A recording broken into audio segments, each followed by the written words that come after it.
Oui, bonjour à tous. Merci, monsieur le maire. Alors, en propos liminaire, avant de parler du rendu acte, dans vos propos à vous, liminaires de politique nationale, comme habituellement, il y a beaucoup d'erreurs et de contre-vérités, mais je ne reviendrai pas dessus.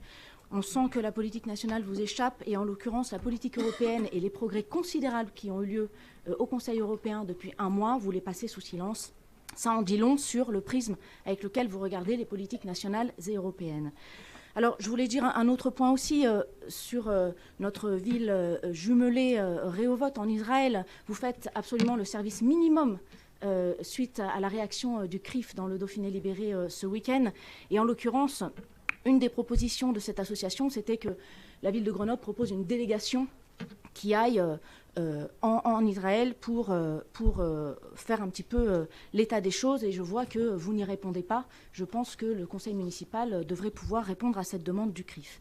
Concernant maintenant le rendu acte, eh bien, on y retrouve ce que vous passez souvent sous silence, un certain nombre de contentieux, nombreux, de plus en plus nombreux d'ailleurs, et évidemment le contentieux que j'ai porté, puisque à travers ce rendu acte, vous avez nommé des avocats pour défendre la ville de Grenoble concernant les fameuses banderoles de soutien à la manifestation du 7 mars contre la réforme des retraites.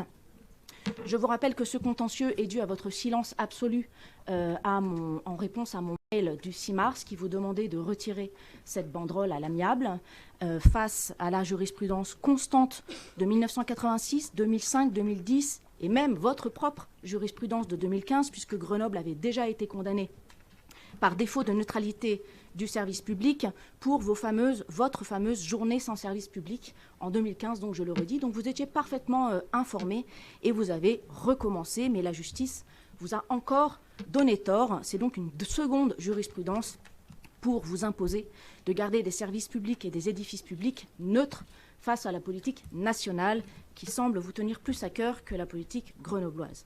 Donc évidemment, le tribunal administratif a été très clair en référé et vous a demandé en urgence de décrocher cette banderole. Nous attendons un jugement de fond.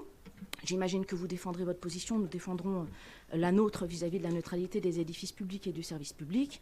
Et puis, au passage, de rappeler à tout un chacun cette espèce de faux semblant de manipulation qui a d'ailleurs été retiré sur Twitter avec votre adjoint Pierre Mériot, qui le 30 mars à 11h04 tweetait que cette banderole avait été disposée en accord avec le vœu voté en conseil municipal. Or, la banderole a été posée le 6 mars et le vœu a été voté le 13 mars. Heureusement, ce tweet a été retiré, mais ça en dit long sur la façon dont vous justifiez vos actions. Et puis, accessoirement aussi, ce serait intéressant, c'est toujours intéressant, on vous le demande régulièrement en commission, le coût de ces procès pour la ville de Grenoble et donc pour les Grenoblois, puisque vous multipliez les décisions qui perdent face au tribunal et qui coûtent aux Grenoblois alors qu'on vous l'avait dit. Voilà, c'est ce que je voulais dire sur ce rendu acte et cette décision d'arrêter de nommer des avocats pour cette fameuse petite banderole. Merci.